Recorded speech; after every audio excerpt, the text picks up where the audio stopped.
All right, Larry Krueger here from the Pig in a Pickle Krug Show with a little San Francisco Giant update. Giants made a couple moves in the last 24 hours. They've actually made three moves.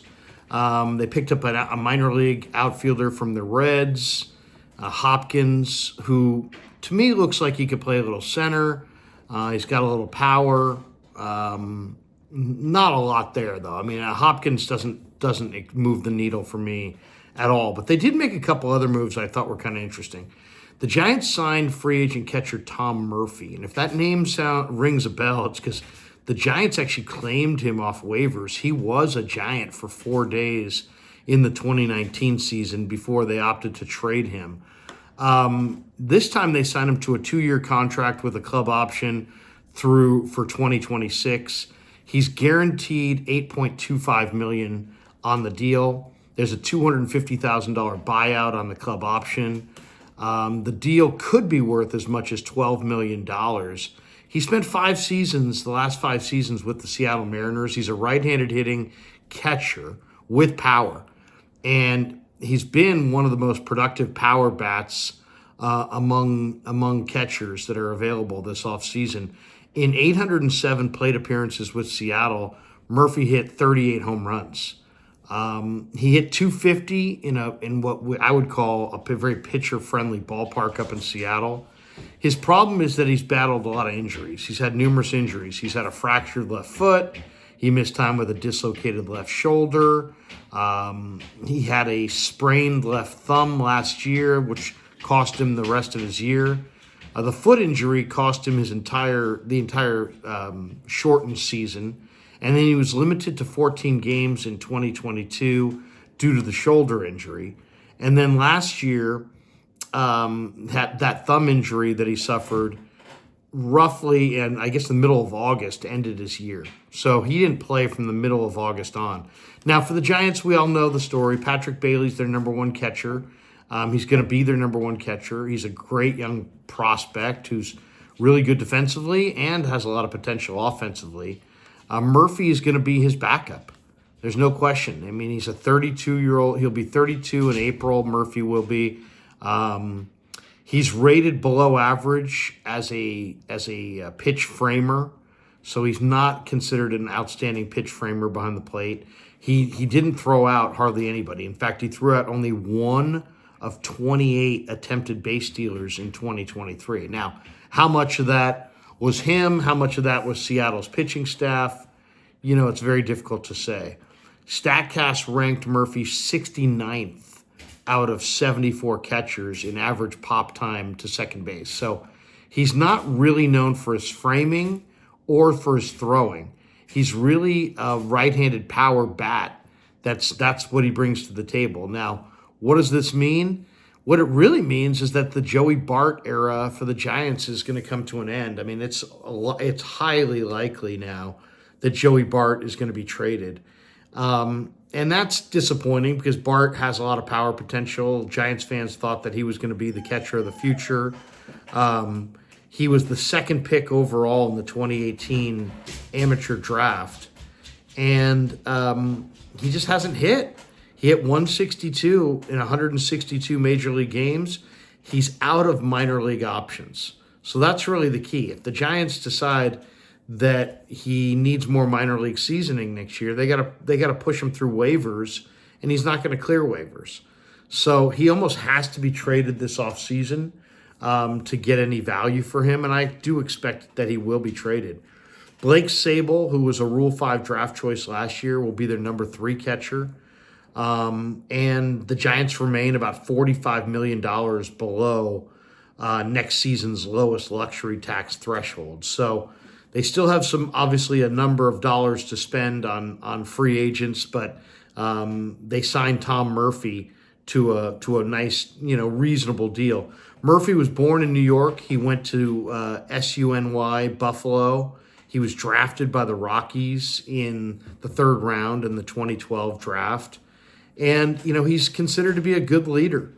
As I said, the Giants claimed him in 2019 for 4 days and then traded him. So technically, he has been a Giant before. But now the big question is, will the Giants trade Joey Bart? And There's a lot of speculation that they will. The Marlins badly need a catcher. The Orioles, the Twins. A lot of people have suggested maybe the Padres. The Padres have shortstop Ha-Sung Kim, who's best buddies with Jung-Hoo Lee. And Kim is a good little shortstop who can play short. He can play second. He's 28. He's got power. He won a Gold Glove. And there's a chance that the Giants could try to flip Joey Bart to San Diego on a deal for Ha-Sung Kim. So that would be nice. But I think what's really abundantly clear is that Joey Bart's going to get dealt. Tom Murphy is going to back up. The Giants' number one catcher, Patrick Bailey, for sure. Blake Sable is going to be their number 3 catcher, who will probably shuttle between the majors and the minors. And Bart is going to be on a different team. And I would imagine he'll be traded before, probably in the next few weeks. So in a way, it's kind of sad because Joey Bart was supposed to be this incredible foundation piece player when the Giants drafted him, but he was drafted by the old regime. Farhan drafted Patrick Bailey. Sabian drafted Joey Bart. So Sabian's no longer with the team. There's nobody with any loyalty to Bart.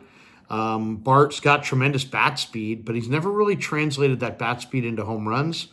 And he's never been able to really hit consistently. And we don't know that he is ever going to hit consistently. He's a really good catch and throw catcher. He's got a big arm. He can throw absolute peas to second base. But can he hit? And can he come off the bench? And it sounds like they're going to find a new home for Joey Bart. So that was one of the moves that they made. Signing Tom Murphy and basically signaling that they're going to trade Joey Bart. The other move that I thought was really interesting is the Giants claimed right-handed relief pitcher Devin Sweet off of waivers from the A's. Sweet's a 5'11" right-handed pitcher. He's 27. He went undrafted in the 2018 draft. And he's really known because he's got a killer changeup. I mean, his changeup is absolutely a plus pitch. This last year, 2023, he started out at Double-A in the Mariners system and was called up in the middle of July. He had a 1.54 ERA in the minors, so he was having a phenomenal year in the minor leagues. He was striking out 34.6% of the batters that he faced. He only walked 5.9% of the batters that he faced. So the A's claimed him off waivers from the Mariners, and then he gave up 10 earned runs with Oakland. So his career ERA in the big leagues is an unsightly 10.38. But don't let that fool you. The A's then signed Trevor Gott last week, and they needed a roster spot, and so they DFA'd Sweet, and they waived him, and the Giants claimed him off waivers. So he still has Sweet does have some minor league options. So the Giants have 2 minor league options left on Sweet. He's got a 94-mile-an-hour fastball. He's got an unbelievable changeup. And he's only got 47 days of major league service time to date. But he's a thickly built right-handed pitcher who works fast. He throws from kind of a 3/4 arm slot. He's got kind of a fringe average curveball. It's nothing to write home about. But 94-mile-an-hour fastball, which is the major league average, and just a premier changeup. So what do I love about this move? Just when you watch Sweet as a 2-pitch pitcher, which is what he's going to be. He's not going to be a starter. He's going to be a relief pitcher. He throws a 94-mile-an-hour fastball from the exact same 3/4 slot that he throws this changeup. That's part of the reason that changeup is so hard to hit. And then when you watch the changeup, it's a premier pitch. It's got late fade, late sink, kind of has the look of a splitter with a lot of downward movement to it. And he's got good command of it. So he's a 2-pitch pitcher, 94-mile-an-hour fastball, and this killer changeup that looks like a splitter. And I could see him being a good pitcher in the Giants bullpen in 2024. So nice little pickup there by Farhan, under the radar.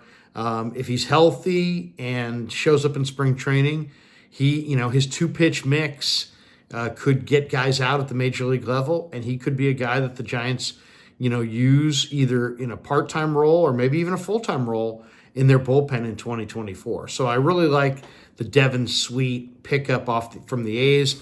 I like Tom Murphy from the standpoint he's got big power, and it's always nice if you're going to put your backup catcher in the lineup that he maybe hits a home run.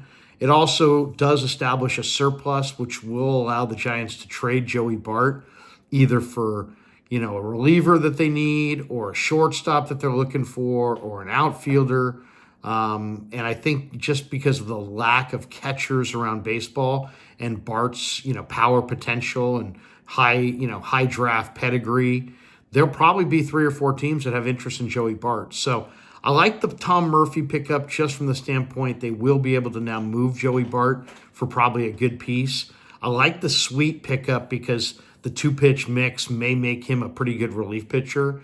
Hopkins, the center fielder they just got from the Reds, he has good minor league numbers, but he hasn't really ever done it in the majors. And to me, he looks kind of fringy average. But you never know. You never know. Farhan loves these under-the-radar pickups, and a few of them have hit. Most of them have been bombs.